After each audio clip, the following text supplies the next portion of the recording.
chère communauté. Maintenant, nous allons pratiquer ensemble une méditation assez guidée, courte. S'il vous plaît, trouvez une position confortable et stable, conscient de votre respiration. Gardez un léger sourire en respirant naturellement.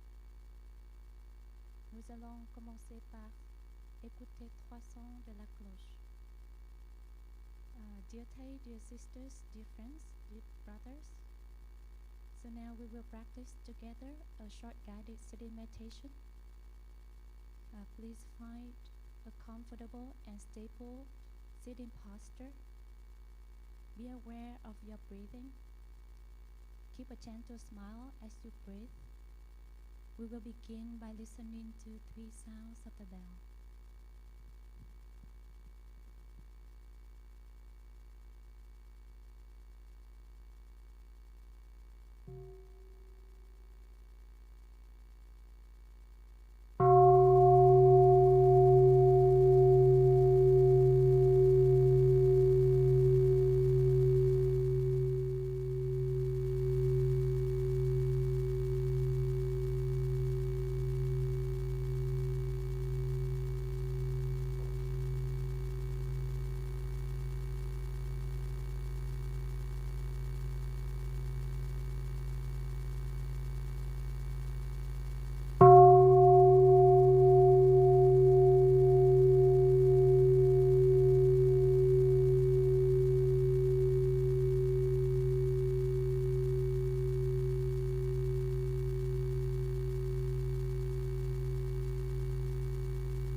J'inspire, je suis consciente de mon inspiration.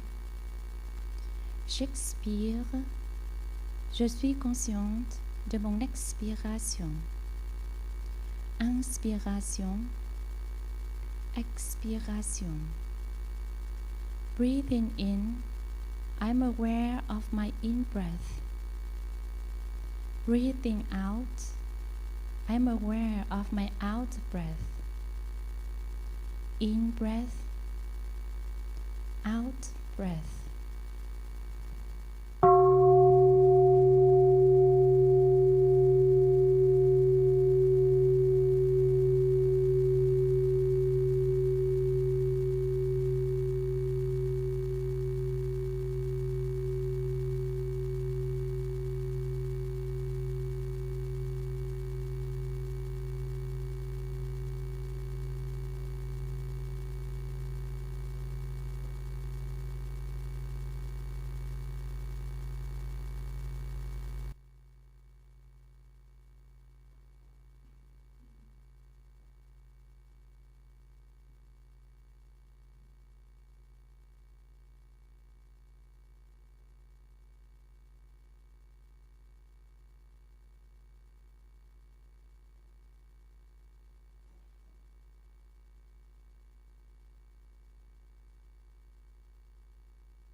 J'inspire, ma respiration devient profonde.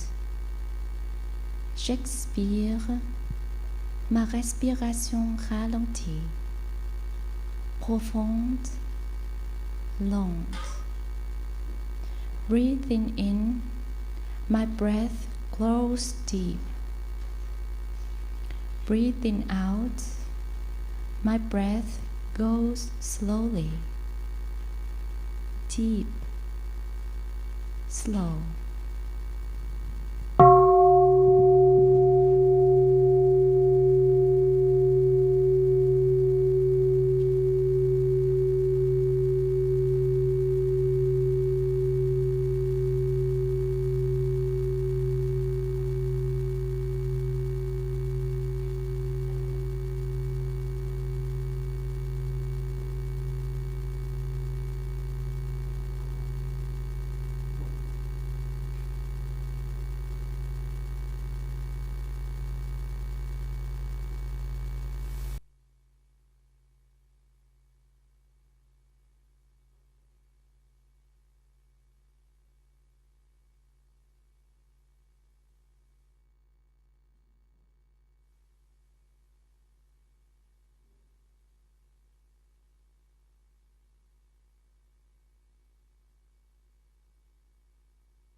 J'inspire, je souris à mon corps.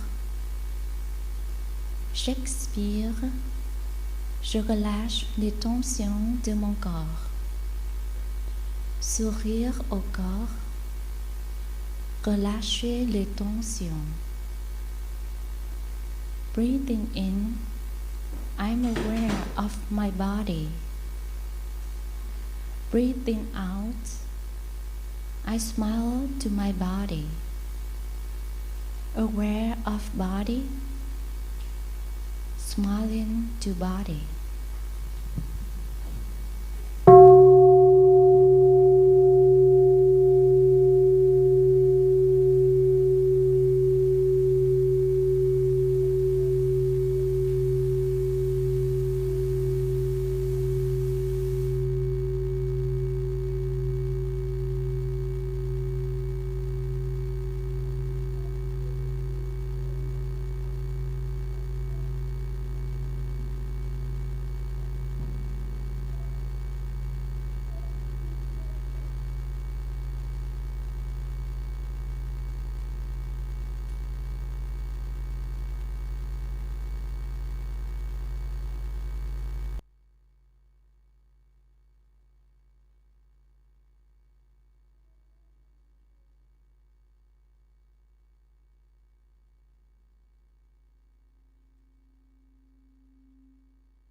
J'inspire, je suis heureuse d'être en vie.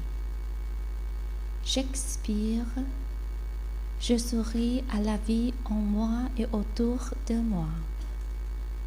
Être en vie, sourire. Breathing in, I feel joyful to be alive. Breathing out, I smile to life within me and around me. Being alive, smiling.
J'inspire, je reste dans le moment présent.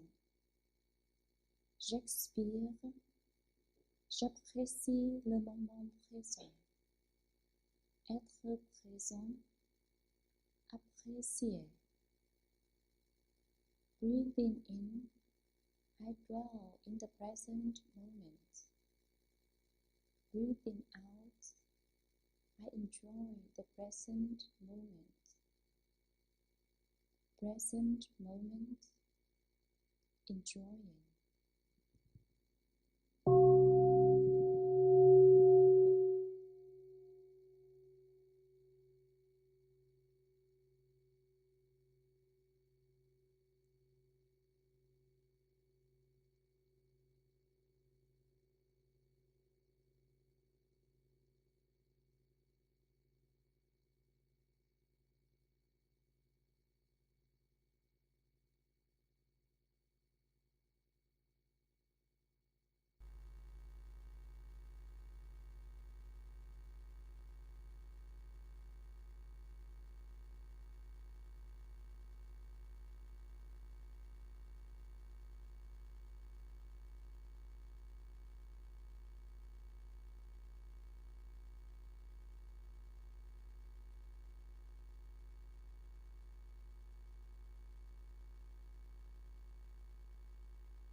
Thank you for your practice. Merci pour votre pratique.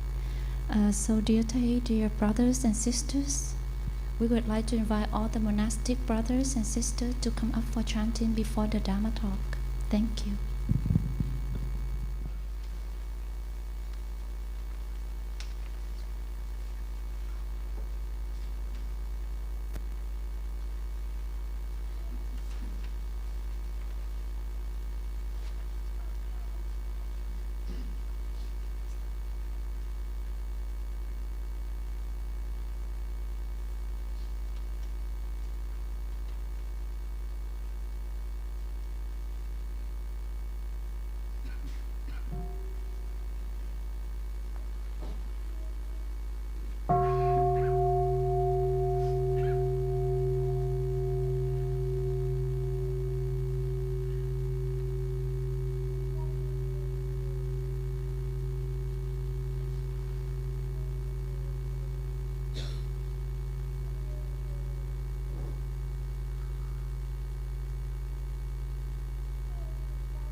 Contemplations before chanting. The Sangha is invited to come back to our breathing, so that our collective energy of mindfulness will bring us together as an organism, going as a river with no more separation. Let the whole Sangha breathe as one body, chant as one body, listen as one body, and transcend the boundaries of a delusive self, liberating from the superiority complex, the inferiority complex, and the equality complex. May the day be well and the night be well.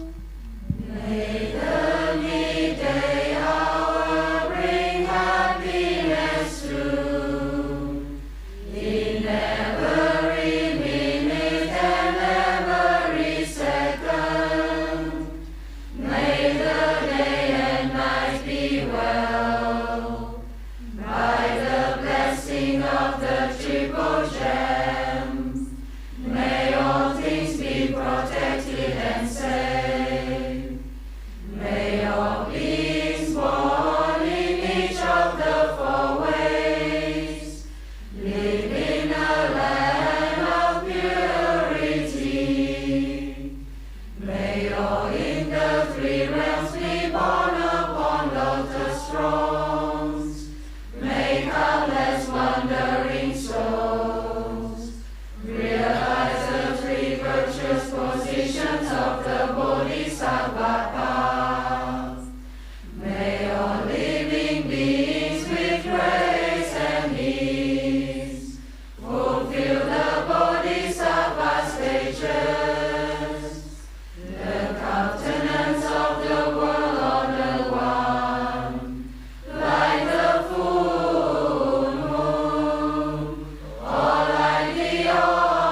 Breathing in, I go back to the island within myself.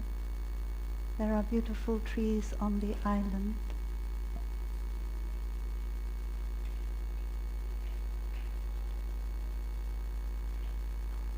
Breathing out, I feel safe. I enjoy going back to my island.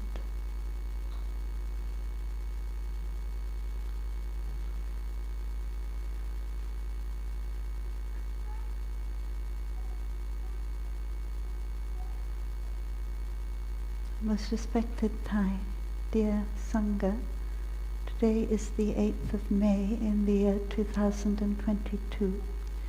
We are in the new hamlet in the full moon meditation hall on our day of mindfulness.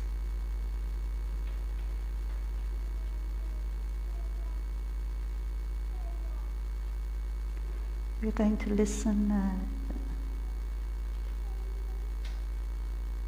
We're going to listen to 3 sounds of the bell in order to come back to the island.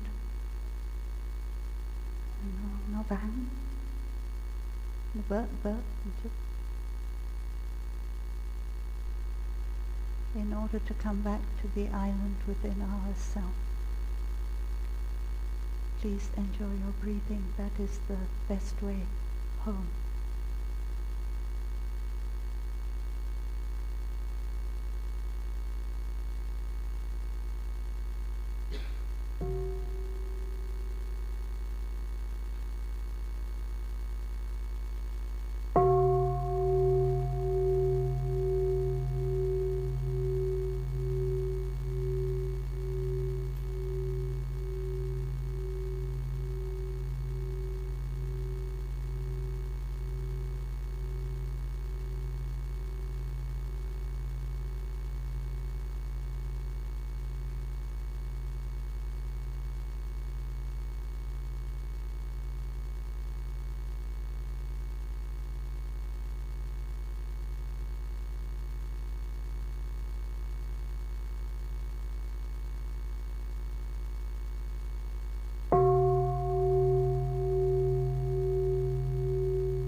Dear Sangha, in Israel, Palestine, in what I believe is called no man's land, there is a center, a practice center, I think founded by a Christian monk,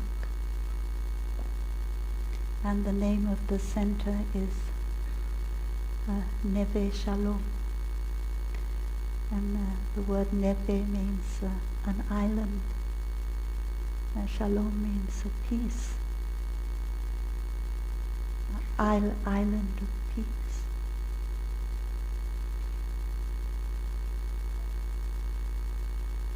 Because we human beings, we all need that island of peace.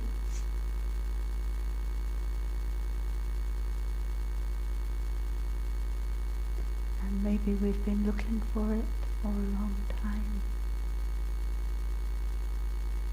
And we find that when we are looking for our island of peace, we go around in circles.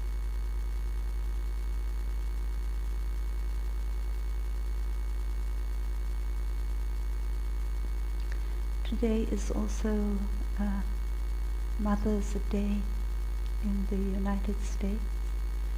I don't know what other countries. I think in Australia also.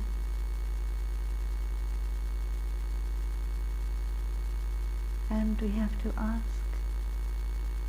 is my mother in me at peace?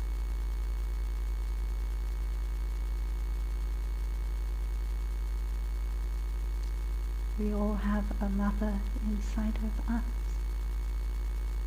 We would not be here if it was not for our mother. But is she at peace?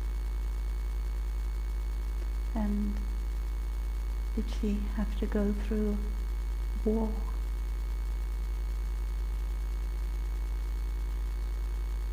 And has she found peace yet?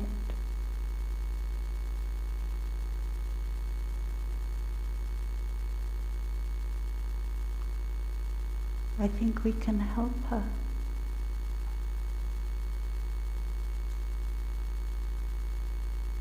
I think we can help her find peace. We can talk to her.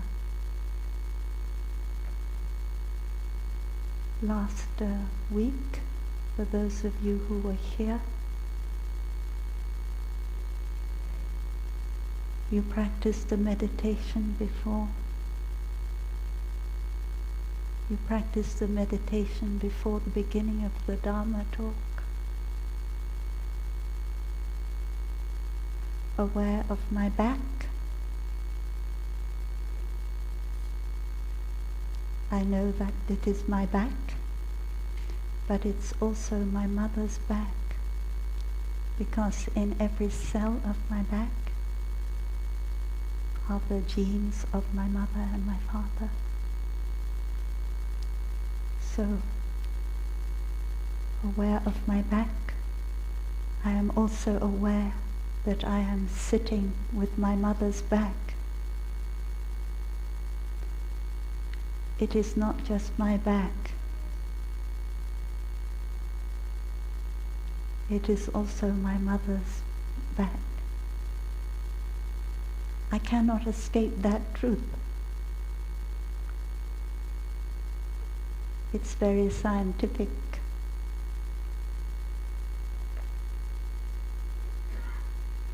And then we practiced aware of my lungs.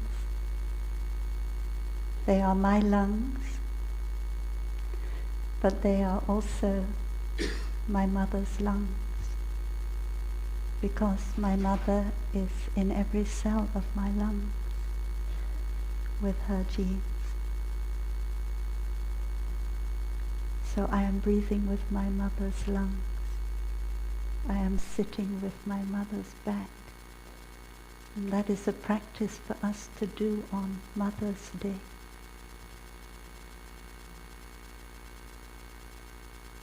Do not think that you are separate from your mother. Her suffering is also your suffering.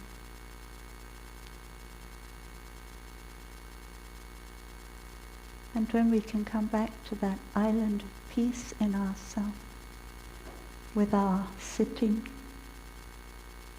and our breathing, then we can begin to feel safe.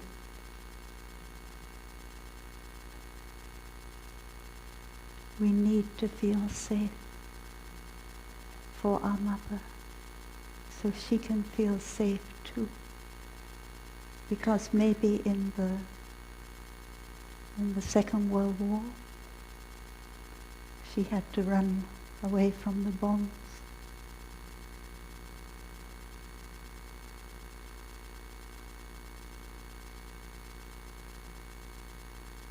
So talk to her. Tell her, Mother, we're safe now. Maybe she was a child during the war. That is the war we had in Europe, or any other war that you have in any other part of the world.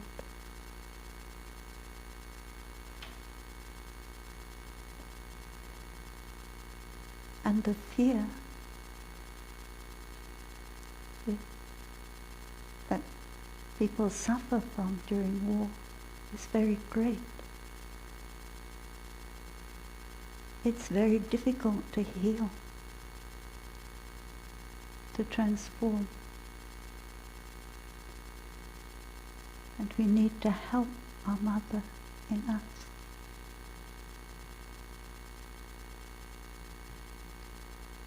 Tell her, Mother, we are safe now. Because your mother's fear, it can become your fear. And sometimes we have to recognize this fear that is coming up in me isn't just my fear. It's also my mother's fear and my father's fear. And so I take care of my mother and father and myself at the same time. Last week, or I don't remember how many weeks, but when Sister Eleni, Sister Tự Nghiêm gave a Dharma talk, she mentioned a story that the Buddha told. I will tell you again.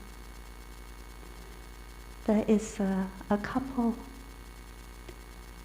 a father and a daughter maybe, or a master and disciple. And together they do an acrobatic act to make their living. And it's quite dangerous. The father has a bamboo pole to put on his forehead, and the daughter has to climb up it. So the father or the master says, my dear child, this act of ours is the way we make our living, so it's very important. But our safety is also very important. So we have to be sure that the act will be successful, and then people will give us some money and we can buy some rice. And then the father, the master said, and this is the best way to do it. You have to be aware of me. And so in that way you can protect me. And I have to be aware of you. And in that way I will protect you. And the daughter listened. And then she said, Father, I don't agree. The best way is that I take care of myself. And you take care of yourself. And if we do that, then we will take care of each other at the same time. And then they went to the Buddha and asked her, what is the best way to protect us? And the Buddha said, the daughter is right. If you take care of yourself, you will also be taking care of the other person.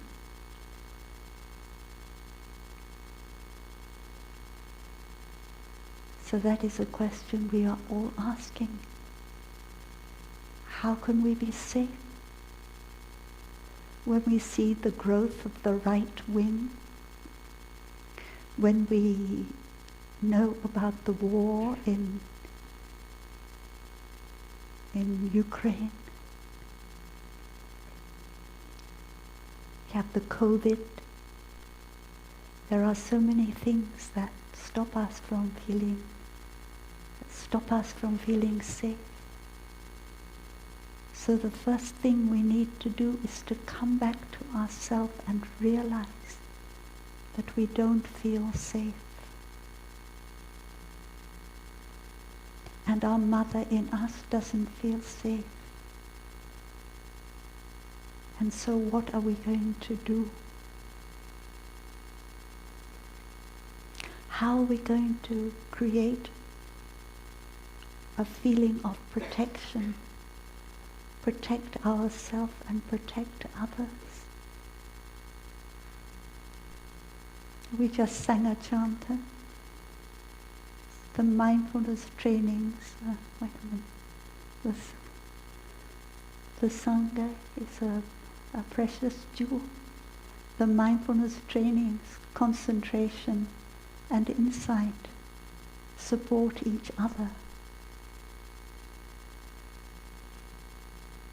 The mindfulness trainings, concentration and insight support each other.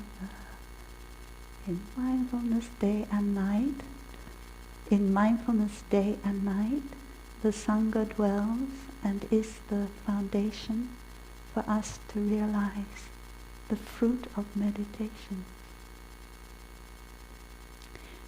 I don't know when you come to Plum Village, do you feel that protection? Do you feel that island of safety, of peace when you come to Plum Village? Because that is our aspiration. That is Thay's aspiration, that we have a safe place for people to come to. And many children when they go to school, many teachers when they go to school, they don't feel safe in the school. There's a lot of violence. So we need safe places for our children to come to. And the family needs to be a safe place for the children to come home to. Maybe if we spend more time in school than we do at home, we will be in touch with violence more than we are in touch with safety. So we need a different kind of school, a different kind of education. Is that not so? So what is it that helps Plum Village to be a safe place? The mindfulness trainings, concentration and insight.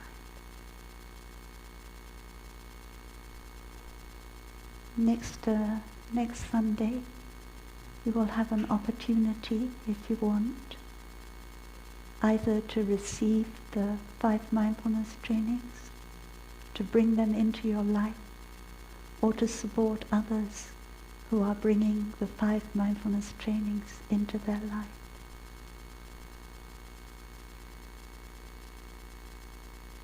The 5 mindfulness trainings are maybe the greatest protection that we can have for ourselves, our family, and our society.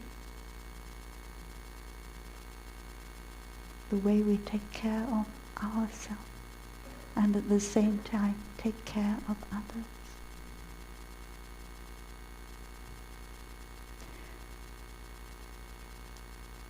I want to poetry can help us in the practice. When you wake up in the morning, you need to put your feet on the ground, and put on your socks or put on your slippers, and take your first steps of the day. Morning, evening, morning, midday, evening and night. All you little creatures, take care of yourself. If my footstep is not in the right place and I step on you, may you be reborn in a place of safety and security. I really don't want to step on you, little ant, little caterpillar, little slug or snail, but sometimes you're in my path and I don't see you and I step on you. I don't want you to suffer too long. I want you to be born in a place of no suffering. So when we begin our day like that, we are practicing according to the first mindfulness training. It's about protecting life. And we want to protect life as much as we can. And we can't do it perfectly. Because we have another little poem when we eat.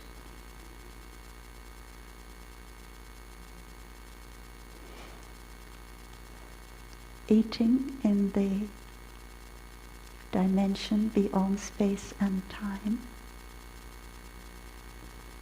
Actually, in the historical dimension, we are eating our lunch. I chew in rhythm with my breath. How dreadful, huh? How dreadful that we eat each other. I vow to practice compassion, to take all beings to the other shore, to help all beings overcome their suffering. Because you cannot say, I'm 100% vegan, can you? When you envisage the rice being grown in the field, when you envisage the gardener digging the earth, you know that little beings have contributed to the food that you eat. And so you know that in order to stay alive, something else has to die, like the little insects. Nevertheless, when you eat like that in mindfulness and you give rise to compassion, then that is a protection for the world. Because we know that if we don't want to kill even the smallest insect, then there's no way we can kill something that is bigger than the smallest insect. And with the second mindfulness training, we want to develop our, I think it's called true happiness. We want to develop our contentment, our happiness with what we have.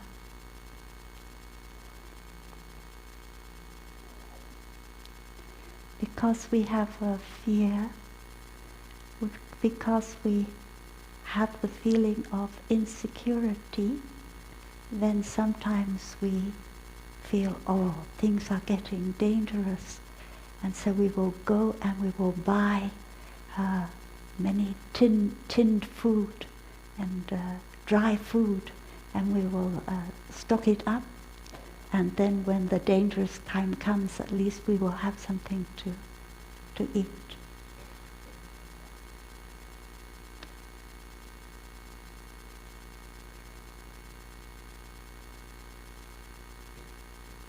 But I don't think that is our greatest protection.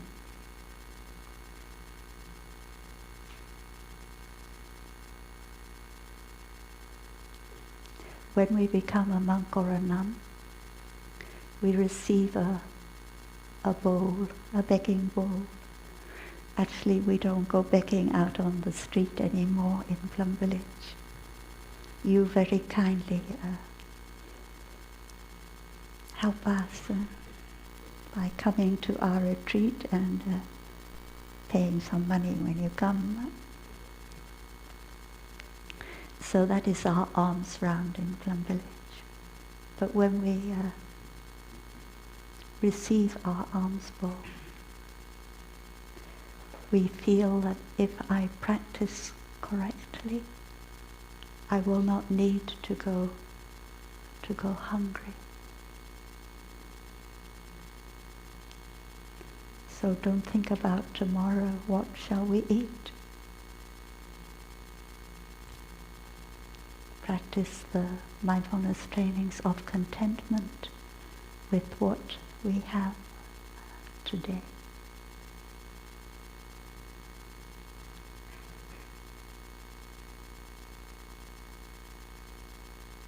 And there were times in the lifetime of the Buddha when the monks and the Buddha did not have enough to eat. And one horse trainer who had enough food for his horses, and he had extra food for his horses, and that food was the bran of the rice, the outside part of the rice, and he gave it to the monks and to the Buddha to eat. And Ananda, the Buddha's attendant, used a mortar and a pestle, made it very fine, so the Buddha could eat something, and they lived like that for 3 months. And at that time they were in Vaisali, and we have to stay in one place for 3 months as monks and nuns. So we couldn't say, oh, let's go somewhere else where they don't have a shortage of food. They have to stay there and eat the bran for 3 months to stay alive, and then after that we will go on tour. Maybe we will arrive in a place where there's more food.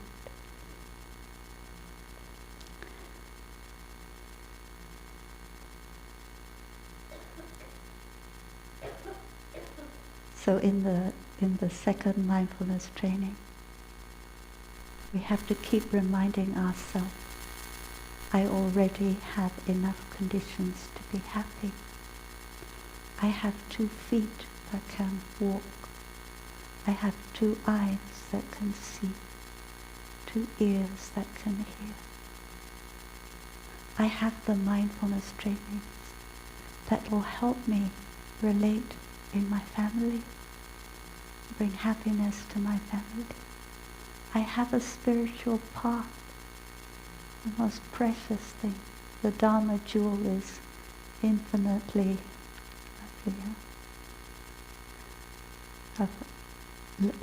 infinitely lovely, it's infinitely beautiful.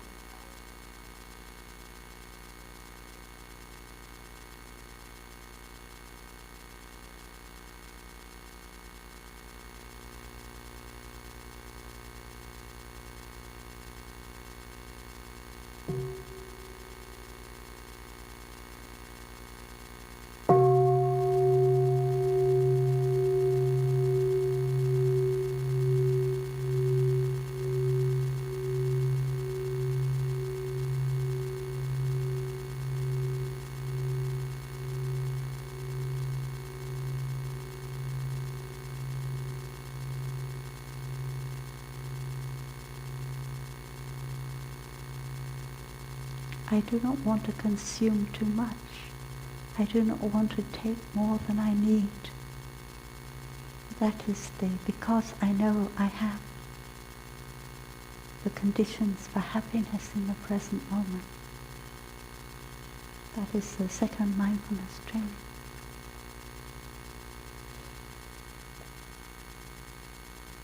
And the third mindfulness training is also about protection. I want to protect families, couples, from being broken by sexual misconduct.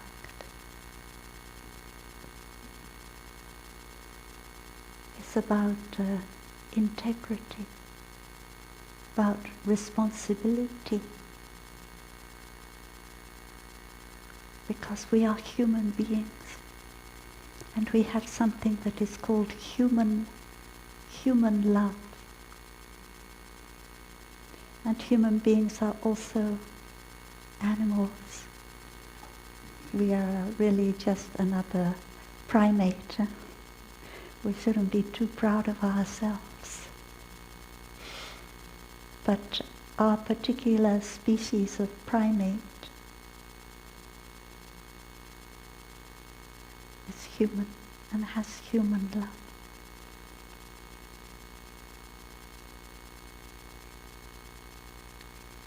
And now we see the birds are very happy. They're making their nests, having their family, and they feel a lot of joy, and they sing with joy, and bring us much happiness when we hear them singing. But they also get a little bit silly. That is, they are thinking about something, and they forget that this is a road with cars driving along. So we be careful when we drive in this season, because the birds are sometimes a bit too preoccupied with other things, and so they go across the road when it's not safe.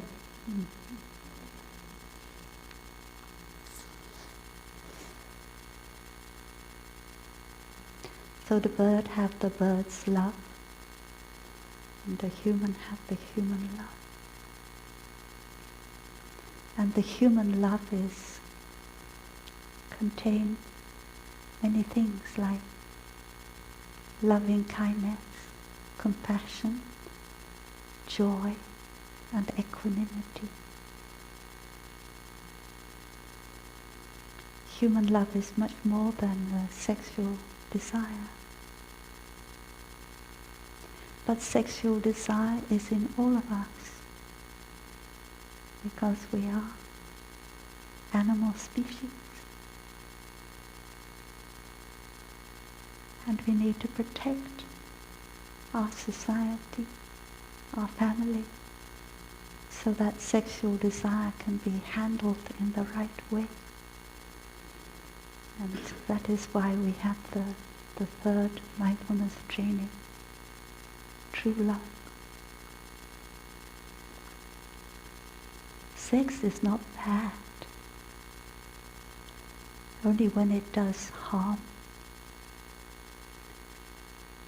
when it breaks families, breaks couples, when it encroaches on children. That is very harmful.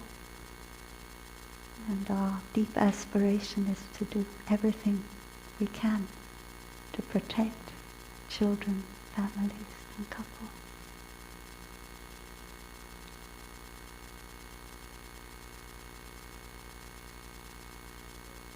And our relationship, if we embark on a physical or a long-term relationship, it really needs support, because a relationship is much more than a physical relationship. A long-term relationship is a spiritual relationship also. And so we need to ask for support. Dear Sangha, please support our relationship.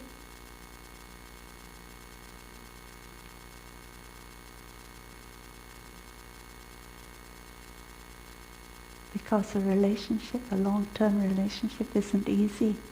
You go through ups and downs. And if you know the Sangha is there to support you when it goes down, then you feel that you can practice with it and bring it up again. And the fourth mindfulness training is about loving speech and deep listening. Many people, when they receive the mindfulness trainings, they say, oh, receiving the fourth mindfulness training is enough. It'll take me a whole lifetime practice to speak lovingly and listen deeply, so I'm going to concentrate completely on that. And that is wonderful. When we hear that, we're very happy. You only receive one mindfulness training, it makes us very happy, because we know that when you practice that fourth mindfulness training, you will practice the other four at the same time.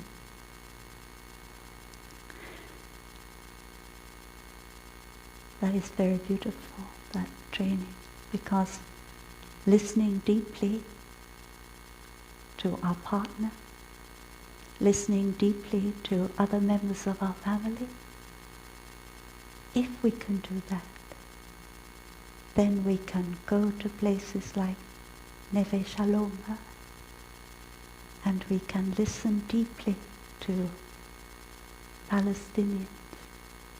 We can listen deeply to Israelis so that they can talk about their suffering. And it doesn't have to build up until it becomes violence. And so that we can listen to the suffering of the other side. The other side that we think is so cruel. The other side which we think will take away all our happiness. Or we listen and we realize that they suffer as much as we do. And then all you want to do is hold the hand as you do walking meditation. And this is what we have witnessed in Plum village when Israelis, Palestinians have come and listened to each other. It's very difficult in the first week, but after that we can come back to ourselves, find enough peace and calm in ourselves in order to be able to listen to the suffering of others. And when we've heard, we feel, I can take your hand and walk with you in walking meditation.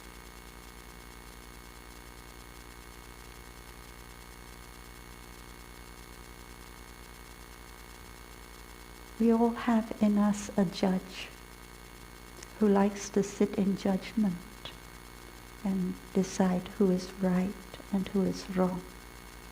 And usually the one who is right is me, and the one who is wrong is you. But we can go beyond that judge.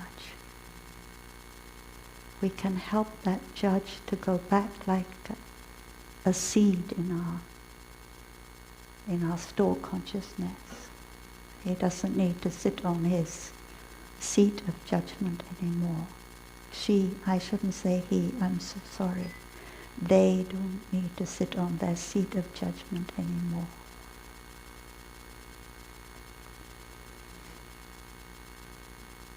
And then you can listen to the suffering of the other person without judging, without reacting. But it's not always easy, because the other person will say things that you feel are really not true, that you feel are wrong perceptions. And you keep listening. And we have a little poem. You are me, and I am you. Do you see that we interact? Do you see means me, do I see? Do you see that we interact? And that person that you are listening to deeply is with you. And you remind yourself when that person says something that you feel is not true, that we interact. You are me and I am you. And then you can continue to listen and your eyes continue to be loving. And then after you've listened deeply, you say, thank you for sharing. I'm going to reflect deeply on what you have said. That is enough for the other person to feel relief. And then you go away and you reflect and you ask, why did she say that? Why did they say that? It's not true, but why?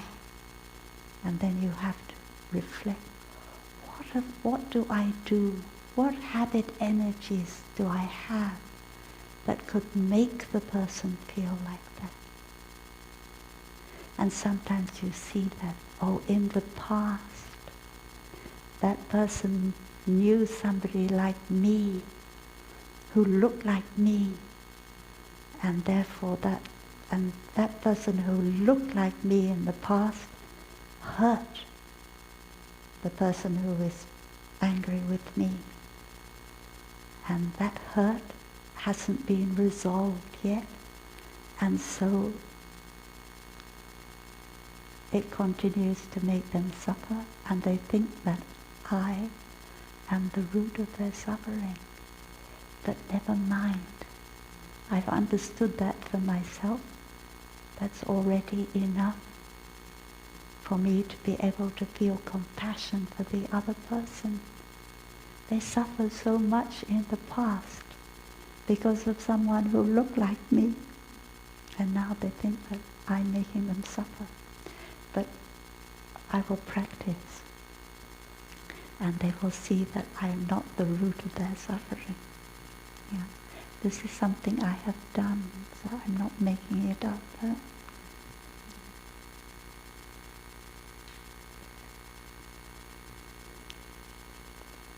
And the fifth mindfulness training is about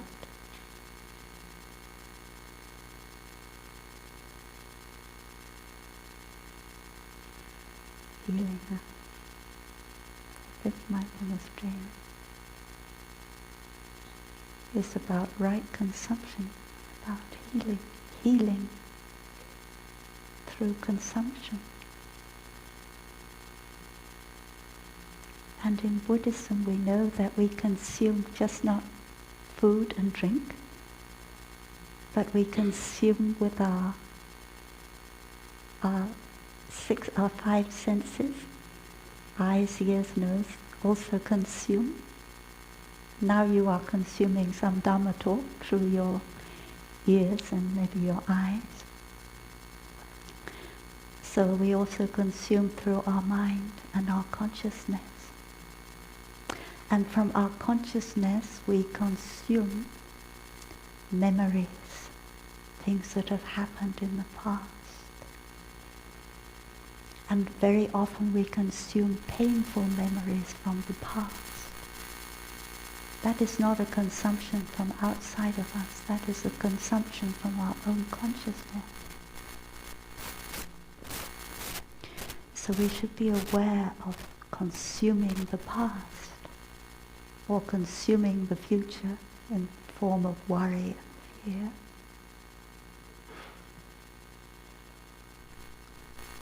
We have all gone through difficult times. We've all gone through suffering in the past. And we carry that suffering with us. And we don't want to keep consuming it, because every time we consume it, it gets a little bit stronger.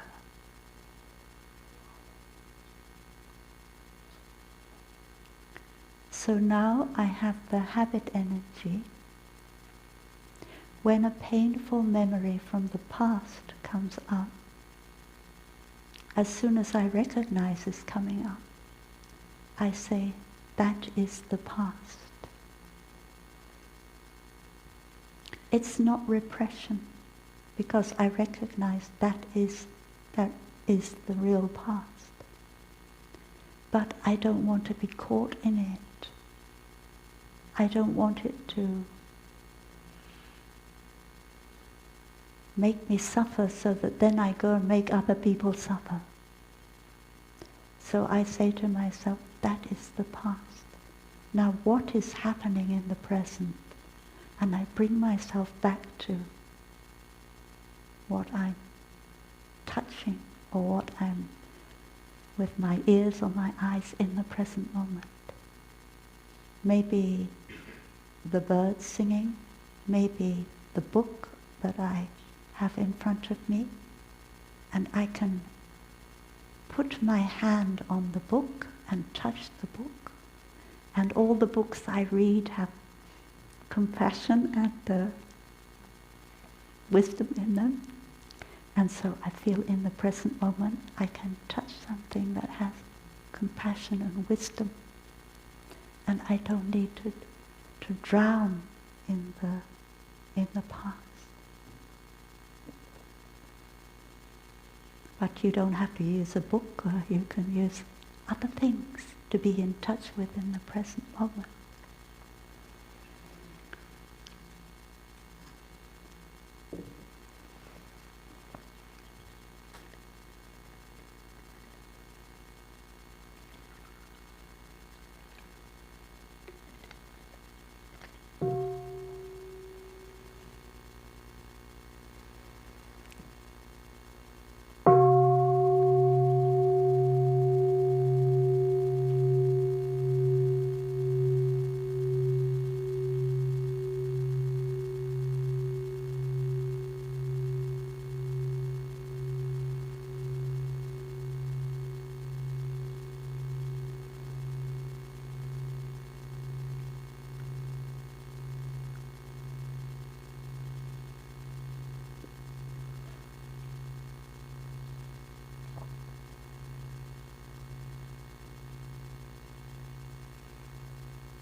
And of course I want to consume food and drink in a way that protects Mother Earth. I was very happy when I read a report I think in The Lancet, which is a doctor magazine, that said the best diet for a human being is the best diet for Mother Earth. So that is plant-based diet. So that is good. We take care of ourselves and Mother Earth at the same time. And our young friends who will have to face climate change in a way that maybe this particular manifestation won't have to face it, are very happy when they hear that becoming vegan will do more to help than not driving your car. Although if you can do both, it's wonderful. So this fifth mindfulness training is all about how we can help Mother Earth by the way we consume. And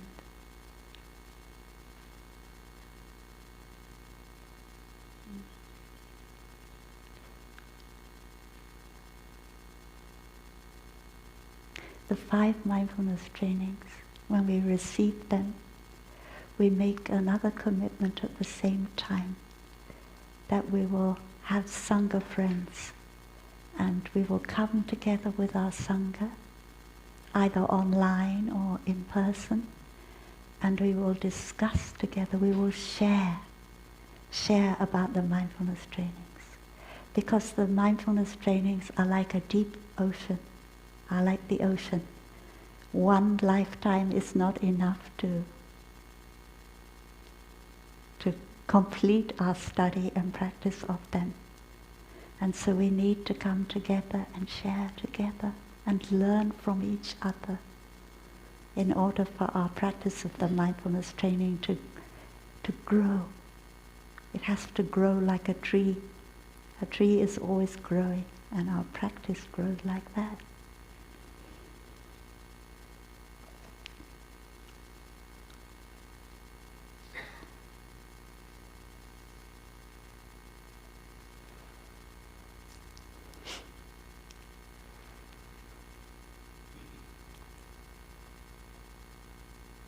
So we said that the 5 mindfulness trainings are the greatest of protection. Mindfulness trainings, concentration and insight support each other.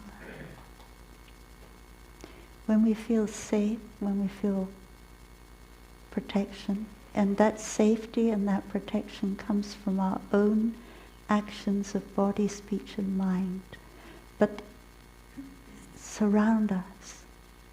that action of body, speech and mind goes out into the world, but it also comes back again to the person who is practicing and acts as a kind of protection. So the mindfulness trainings make concentration possible. We have to have a certain amount of safety, feeling of safety, to be able to develop our concentration. And out of concentration there comes insight.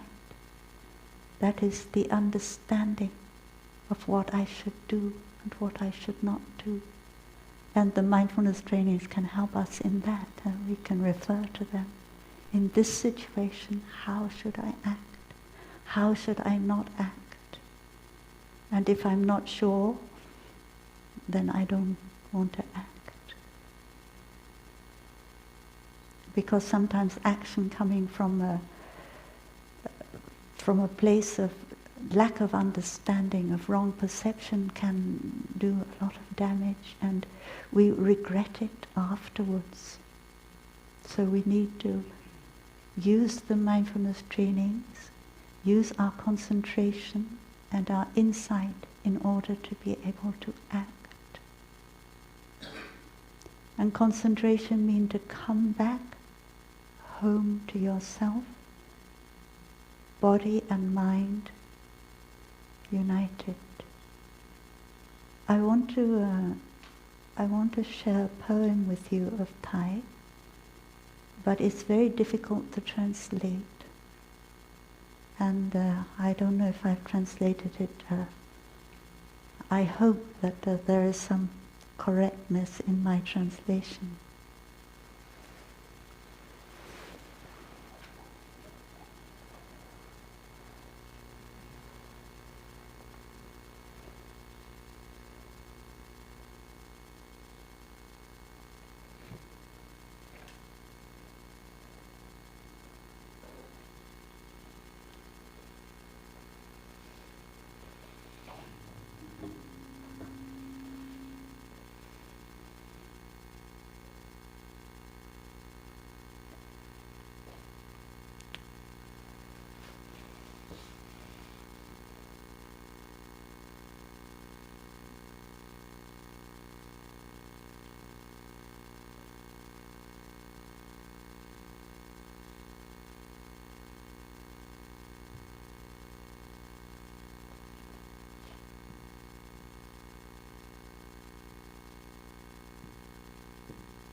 That is the title of the poem.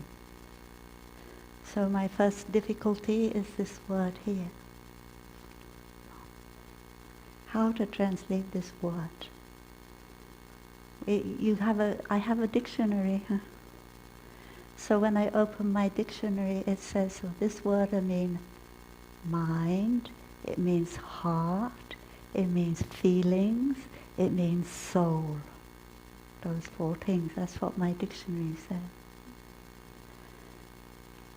I believe that this word originally meant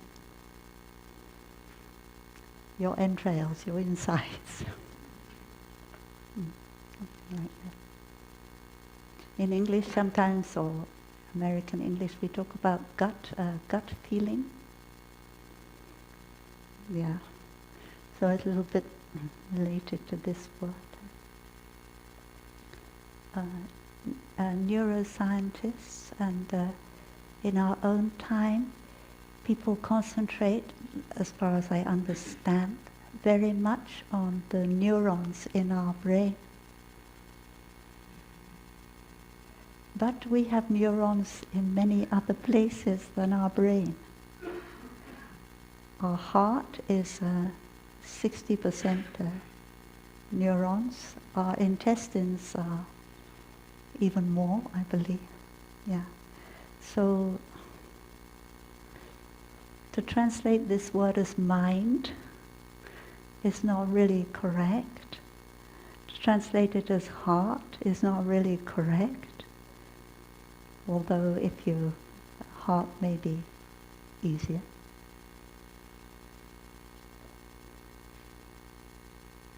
And then my second difficulty was with this word here. So this word means busy. And one time Thay invented a new word, is busylessness. Yeah. Not businesslessness, but busylessness. Because our mind, our heart is sometimes very busy, and we don't have time. We don't have time for ourselves. We don't have time for each other. So we need the busylessness.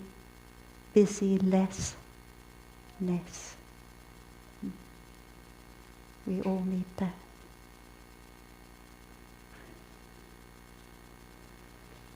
And this word is like I have come home. Home. I'm at home. I've come home. So the busyless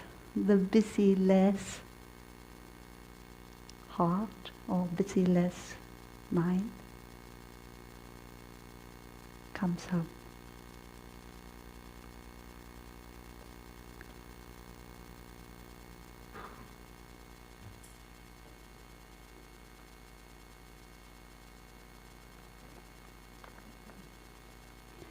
To sit here and to listen to the sound of the birds flying,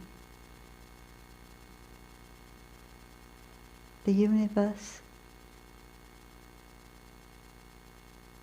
I thought of a good way to translate that. It's a little bit like the universe is in a grain of sand, like William Blake. To see the universe in a grain of sand. The golden crow hides in the west. The golden crow is the sun. The sun is hidden in the west. In the east, the jeweled rabbit is over the top of the hill. The jeweled rabbit is the moon. The moon is like a jewel up in the sky. Many people think it looks like a rabbit is on the moon.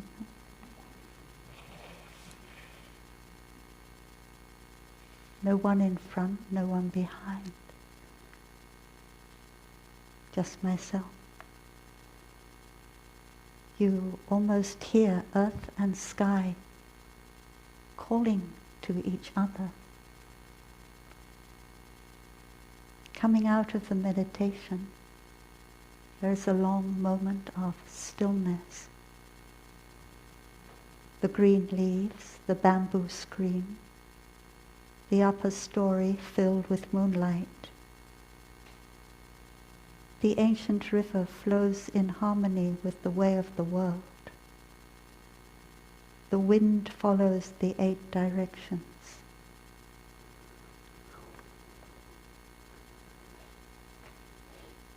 The busyless mind heart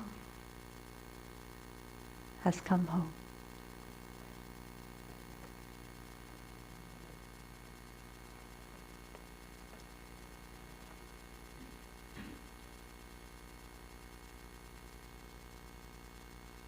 Sitting meditation is an important part of our practice. It's a time when we can unite our body and our mind. And we can say that our breathing helps our body to be suffused with our mind, and helps our mind to be suffused with our body. The mindfulness breathing is the spirit, the bridge that unites body and mind. So this is the breathing, this is your body, this is your mind, and they all come together. So in your meditation, breathe in such a way that you feel united in yourself. You have to find your own way of breathing. And first of all, let your breathing do what it wants to do. Don't try and force it to do anything. But let it let you know that you're still alive. You can breathe, you are alive. And when you see the being alive and breathing, then your body and your mind come together.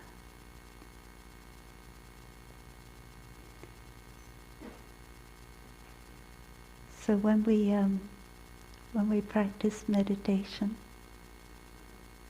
we hear the bell letting us know that the time for meditation will be in 15 minutes.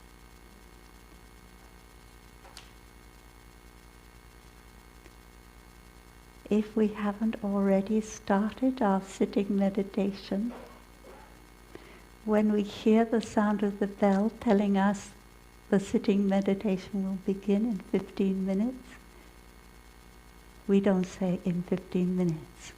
We say the sitting meditation, it begins now.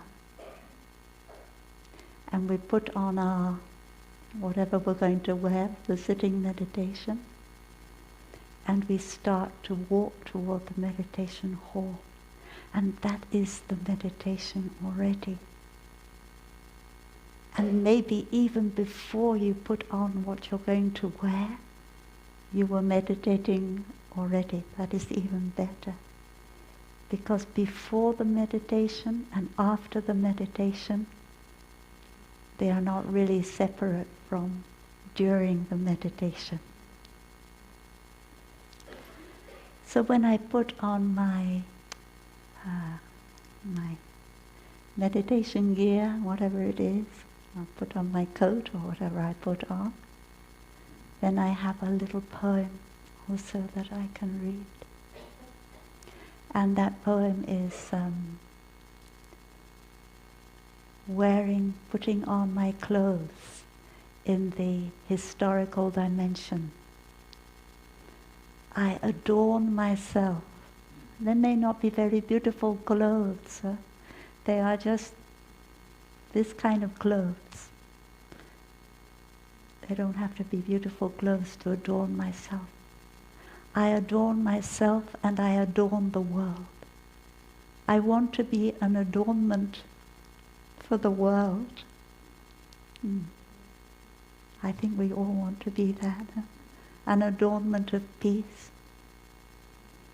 And because I have received the mindfulness trainings, it's very easy for me to say, I adorn myself with the mindfulness trainings.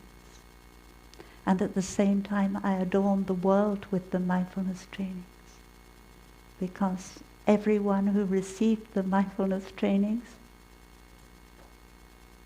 will contribute to something to the collective consciousness, contribute some peace to collective consciousness. And you don't have to receive mindfulness trainings to contribute peace to the collective consciousness. You just need to practice them a little bit. You don't have to come out in front of the Sangha if you don't feel like it. Only if you need the support of the Sangha. We are happy to give it to you. So then putting on like, I adorn myself and I adorn the world. The Pure Land is in the palm of my hand. This cloth I'm putting on is in the palm of my hand. But the clothes, they also belong to the house of the Buddha, to the Pure Land. And the Pure Land is made possible by the mountains, by the river. So at that point, you look out of the window and you see the scenery around. You see something that inspires you. If you're in the town, you see the bricks of the other houses, I don't know, but you look up and you see the cloud in the sky. And so you recognize that the whole world is coming together to make this clothes possible. So you're already concentrating, you're already meditating. And then you come to the meditation hall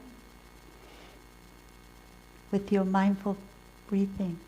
What is the point of running in forgetfulness to the meditation hall, to have an extra 5 minutes in the meditation hall, but then you lose the 5 minutes when you're running to get there. So you do the walking meditation to get there.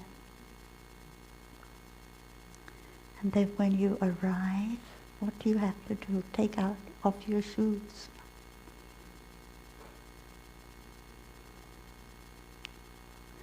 So you pick up your shoes and you say, leaving my shoes neatly, I vow that all beings have two, well, if they're other beings, they will have four, but have mindful feet, coming in and going out in freedom.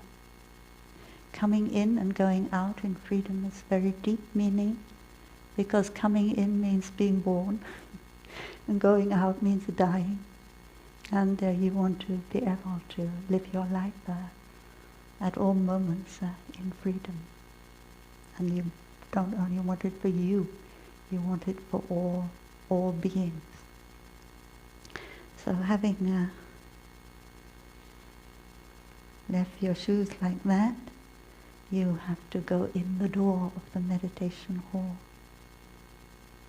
So entering the meditation hall, I see my true nature. Once I am sitting, all the disturbance will cease. That is what you want. You make that deep aspiration, that this sitting meditation is really to come back to yourself, to be able to see your true nature. And your true nature is the nature of interbeing, your non-separate self.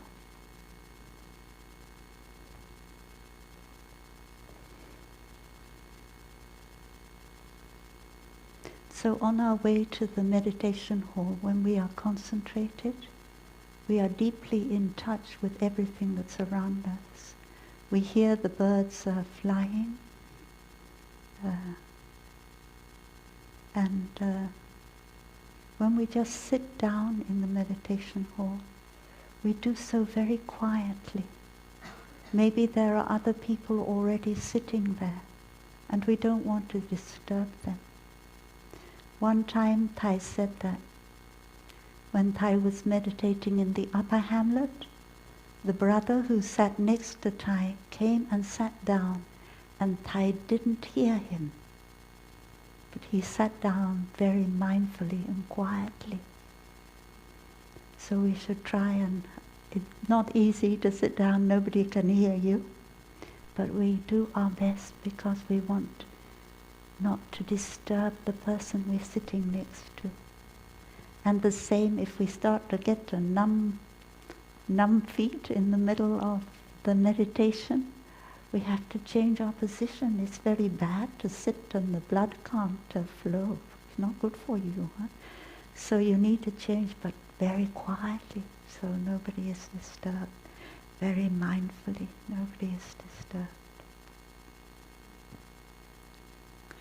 So this is the meditation taking place at the time when the sun is just setting and the moon is just rising. It's a good time to meditate because that time the universe is a little bit still. There's a certain stillness at that time of day. But another good time to meditate, maybe even better, is when the morning star is rising and setting, because at that time our mind is very clear. If we've slept well, I hope you sleep well. So there is no one, we are alone. No one in front, no one behind. So in Buddhism we learn about the better way to be alone. And the better way to be alone doesn't mean you're up in a cave where there's no one else living. The better way to be alone means to have come back to yourself and not to be thinking about what other people are doing.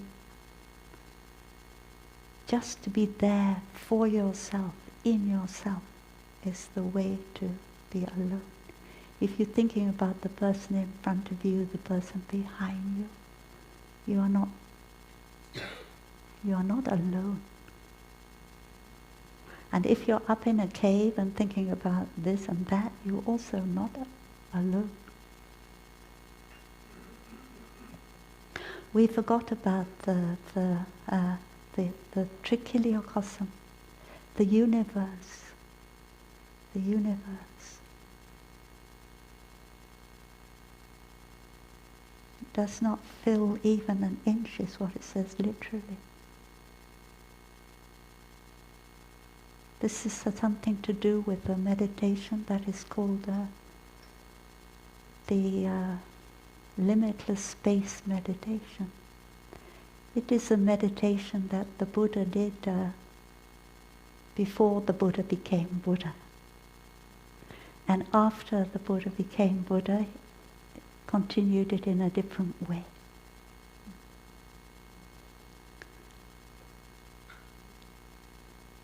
So when you meditate on space being limitless, or when we sing the song, breathing in, breathing out, I am blooming, I am a mountain, I am flower, I am water reflecting, and I am space. So we have that space meditation in our song. I am space, I am free. Because when we meditate on space, our consciousness also becomes limitless like the space. But then we have to recognize that space is a construct of our mind, and then we can say like William Blake, to be able to see the universe in a grain of sand. Or like Walt Whitman, I think, who said, I am large, I contain multitudes.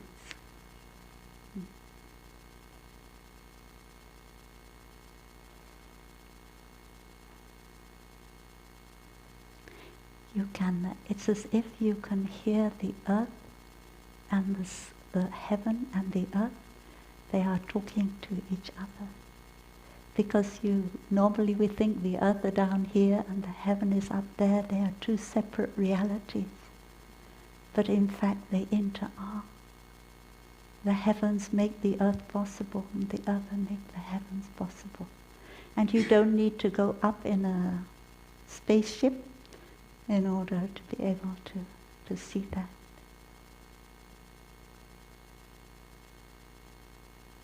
And when we come out of the meditation, when we come out of the concentration, there should be that stillness.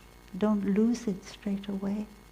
When you hear the sound of the bell to let you know that the meditation is over, don't start thinking, what am I going to do next? Enjoy the stillness that you have been enjoying during the meditation.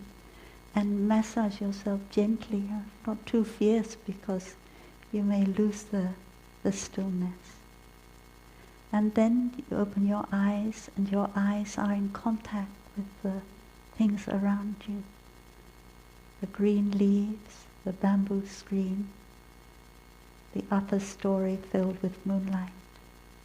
And then what is the insight that you had from your meditation? That is the next thing that you might like to. There was insight during that meditation, during the calm and the concentration. What was it? And the insight here is, the ancient river flows in harmony with the way of the world. The way of the world is the world of dust. It is the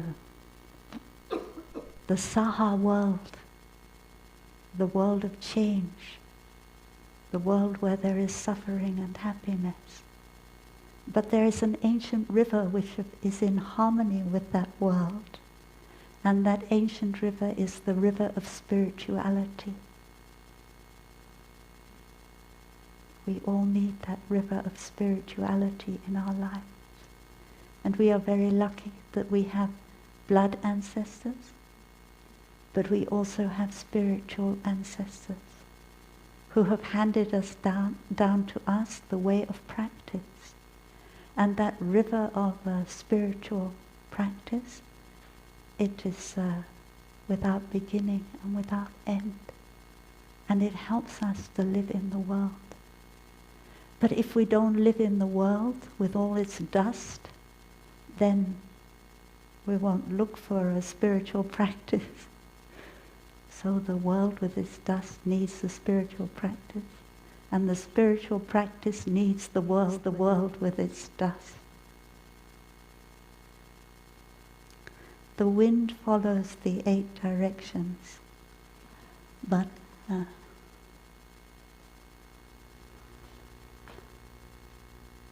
the heart that is without any more busyness, and the heart that no more business is at home. Is at home. When I read "The wind follows the 8 directions," immediately came up in my mind, the wind blows where it wishes. You can hear it. You don't know where it comes from and where it goes to. So the wind has that nature of no coming and no going. We talk about coming in and going out and being born and dying. But the wind isn't born and doesn't die. When the causes and conditions are right, the wind, you feel the wind, you hear the wind. And when the causes and conditions are not right, you don't hear the wind anymore.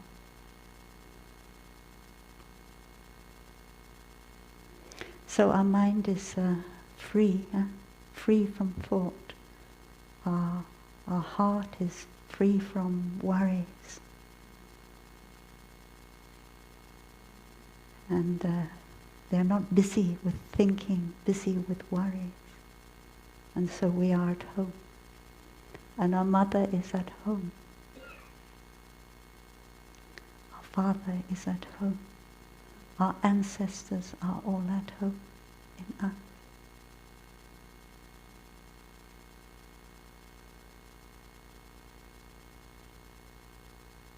I would like to ask the sister Chan Duc to come and help. Are you here, Em?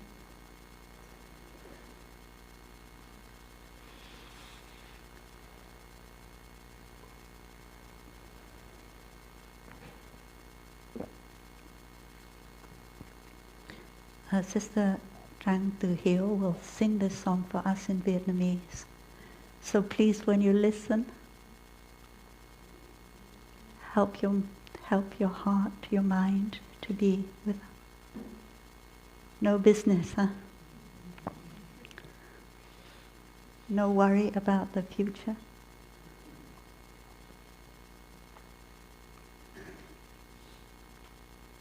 No thought about the past.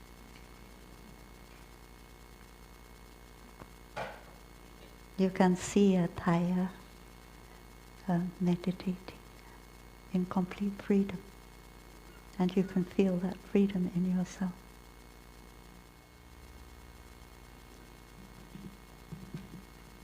This is a happy moment.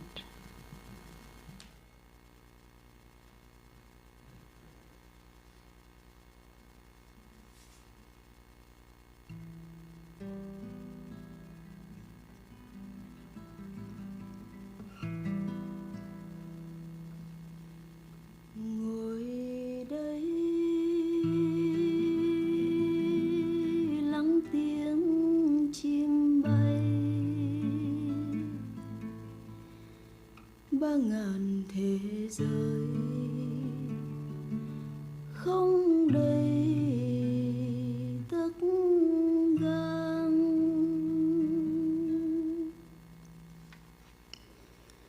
Phương Tây vừa khuất qua vàng, phương Đông thó ngọc đã ngang đến đôi. Trước sau chỉ một mình tôi, nghe như có tiếng đất trời gọi nhau. Xuất thiền lặng lẽ giây lâu,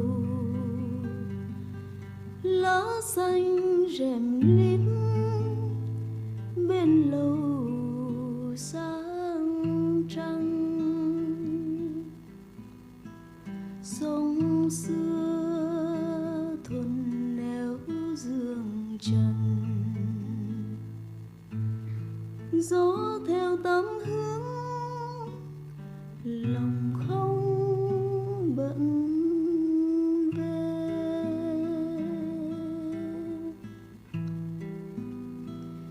Ngồi đây lắng tiếng chim bay, 3.000 thế giới không đầy tất gang.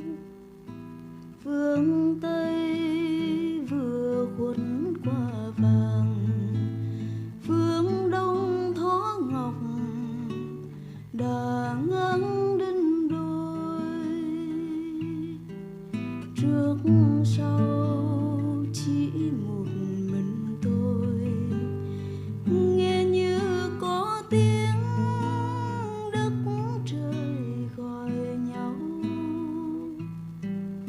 Xuất thiền lặng lẽ giây lâu, lá xanh rèm liếp bên lầu sáng trăng.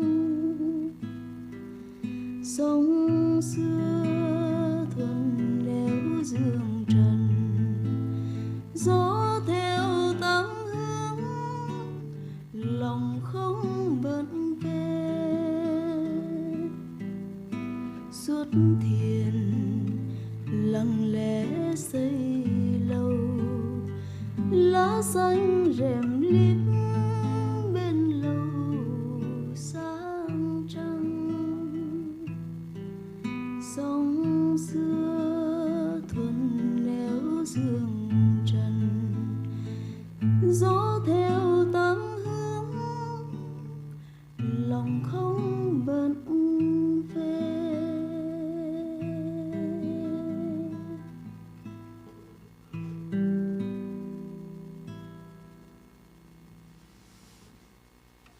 Cảm ơn Chan Duc. Dear Sangha, in conclusion, one thing that your blood ancestors and your blood ancestors, your mother and your father, they had that river of spirituality, but maybe they were not able to bathe deeply in it. It doesn't mean to say they didn't have it. And you can bathe in that river of spirituality. You have the right causes and conditions to do that. So don't miss the opportunity. And when you bathe in that river, your ancestors, your mother and your father have a chance to bathe in that river with you. Yeah, thank you.